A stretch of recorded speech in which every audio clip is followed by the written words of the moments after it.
France এবং ব্রিটেনের অভিবাসন যে নতুন চুক্তি, এই চুক্তি নিয়ে উদ্বেগ বাড়ছে এমন একটি সংবাদ প্রকাশ করেছে ইনফোমাইগ্রেন্টস। সংবাদে বলছে যুক্তরাজ্য এবং ফ্রান্সের ওয়ান ইন ওয়ান আউট চুক্তি কার্যকর হওয়ার এক সপ্তাহ পেরিয়েছে। নতুন এই অভিবাসন চুক্তিটি উত্তর ফ্রান্সের উপকূলে জড়ো হওয়া অনিয়মিত অভিবাসীদের মনে উদ্বেগ তৈরি করেছে। তবে ইংলিশ চ্যানেল হয়ে ছোট নৌকায় গোপনে যাত্রার প্রবাহ এখনও থামেনি। অর্থাৎ ইংলিশ চ্যানেল পার হয়ে ছোট নৌকায় করে যারা ফ্রান্স থেকে যুক্তরাজ্যে যেতে চান, ব্রিটেনে যেতে চান, এই যাত্রা কিন্তু এখনও থামেনি।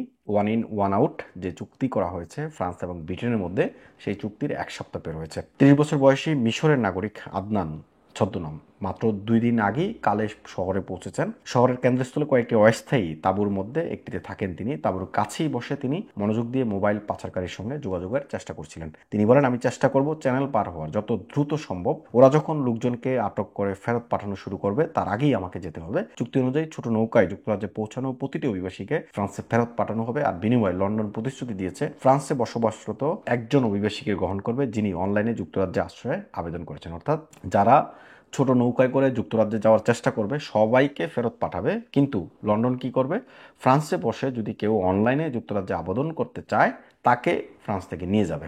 তবে চুক্তির প্রক্রিয়া নিয়ে এখনও ধোঁয়াশা আছে। এমনকি অভিবাসীদের সহায়তা করার সংস্থাগুলোর জন্য বিষয়টি অস্পষ্ট।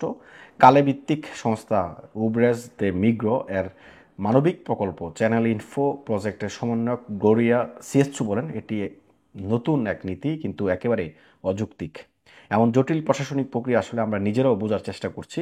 প্রতিবার এমন নতুন আইন এলে অভিবাসীরা আতঙ্কে পড়ে যায়। গত সপ্তাহে যুক্তরাজ্য সরকার ঘোষণা করেছে যে ছোট নৌকায় এসে পৌঁছানো অভিবাসীদের আটক করা শুরু হয়েছে। তবে আদনান বলেন, আমি এমন একজনকে চিনি মাত্র 2 দিন আগে লন্ডনে পৌঁছেছে এবং তাকে এক হোটেলে রাখা হয়েছে যেখানে আশ্রয়প্রার্থীদের শুরুতেই রাখা হয়। তিনি স্বীকার করেন, যদি প্রমাণ পান যে মানুষকে সত্যি যুক্তরাজ্য থেকে ফ্রান্সে ফেরত পাঠানো হচ্ছে তাহলে বিপুল অর্থ ব্যয় করে চ্যানেল পার হওয়ার ঝুঁকি হয়তো নেবেন না। সেক্ষেত্রে তিনি ফ্রান্সেই আশ্রয়ের আবেদন করতে পারেন। অর্থাৎ এই যে আদনান ছদ্মনাম মিশরের এক নাগরিক, তিনি যুক্তরাজ্যে যেতে চান এবং সেখানে গিয়ে আশ্রয় আবেদন করতে চান। তিনি শুনেছেন যে যুক্তরাজ্যে 2 দিন আগেই কেউ একজন গেছে সেখানে এবং আশ্রয় আবেদন করছে, তাকে হোটেলে নিয়ে রাখা হয়েছে। এটা তিনি শুনেছেন এবং তিনি যদি মনে করেন এটাই হয় তাহলে তিনি যত টাকা লাগুক তিনি যুক্তরাজ্যে যাবেন। তবে এটা যদি মিথ্যা হয়, যদি যুক্তরাজ্যে পৌঁছানোর পরপর তাকে ধরে আবার ফ্রান্সে ফেরত পাঠানো হয় তাহলে তিনি এই রিস্কও নেবেন না এবং এত টাকা খরচ করে যুক্তরাজ্যে যাবেন না, তিনি ফ্রান্সে আশ্রয়ের আবেদন করবেন। এই কথা তিনি ইনফোমাইগ্রেন্টসের যে সংবাদকর্মী আছে তাকে বলছে। আদনানের এক বন্ধু ওয়ালিদ, এটাও ছদ্মনাম, 1 সপ্তাহ ফ্রান্সে থাকার পর মত বদলেছেন, তিনি মিশরে ফিরে যেতে চান। এখন বেঁচে থাকা খুব কঠিন, রাস্তা থেকে জীবনযাপন একেবারেই কষ্টকর। অর্থাৎ ফ্রান্সের রাস্তায় জীবনযাপন করা সেটা তো অবশ্যই কষ্টকর। তিনি আর যুক্তরাজ্য যাবেন না, ফ্রান্সে আশ্রয় নেবেন না, তিনি ফিরে যাবেন মিশরে। তাঁবুর পাশের প্রতিবেশী 45 বছর বয়সী মোহাম্মদ জওয়াদ যুক্তরাজ্যে বৈধভাবে যেতে চান। তিনি বলেন, প্রক্রিয়াটি অনেক দীর্ঘ হবে আর আইনজীবীর সহায়তা ছাড়া সফল হওয়ার আশা তিনি খুব একটা করছেন না। সিরিয়া থেকে স্বাস্থ্যগত সমস্যার কারণে বের হয়ে আসা মোহাম্মদ জাওয়াদ মূলত চিকিৎসার জন্য ইউরোপে এসেছেন। তিনি ফ্রান্সেই চিকিৎসা নিতে চান, কিন্তু আশ্রয়ের আবেদন করলে তাকে স্লোভেনিয়া ফেরত পাঠানো হতে পারে, কারণ তিনি প্রথম ইউতে প্রবেশ করেছেন ওই দেশ দিয়ে।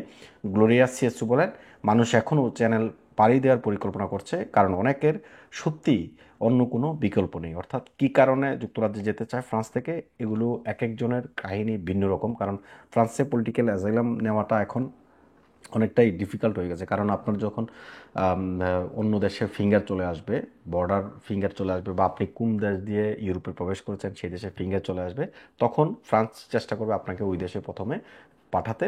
তো সুতরাং রাজনৈতিক আশ্রয় নিয়েও যে এখানে কিছু একটা করা যাবে সেটা তারা বুঝতে পারছে যে রাজনৈতিক আশ্রয়টা আসলে শুধু শুধু এখানে নিয়ে লাভ নাই, যার জন্য কষ্ট করে তারা যুক্তরাজ্যে যেতে চায়। এবং যত ধরনের আইনকানুন হোক না কেন, তাদের যে টার্গেট, মানুষের যে স্বপ্ন, সেই স্বপ্ন বাস্তবায়নের পিছনেই মানুষ ছুটে। তবে সাম্প্রতিক সময় ফ্রান্স ব্রিটেন এই যে অভিবাসন চুক্তি, এই চুক্তি নিয়ে নানান ধোঁয়াশা আছে।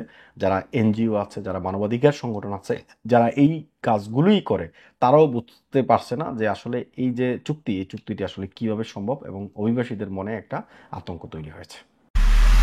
এমআইবি সংবাদ ও সংবাদ সংশ্লিষ্ট অনুষ্ঠান দেখতে ভিজিট করুন www.mibtelevision.tv ও facebook.com/mibtelevision.tv এবং সাবস্ক্রাইব করুন youtube.com/mibtelevision এ। এমআইবি টেলিভিশন, সত্য খবর, সঠিক খবর।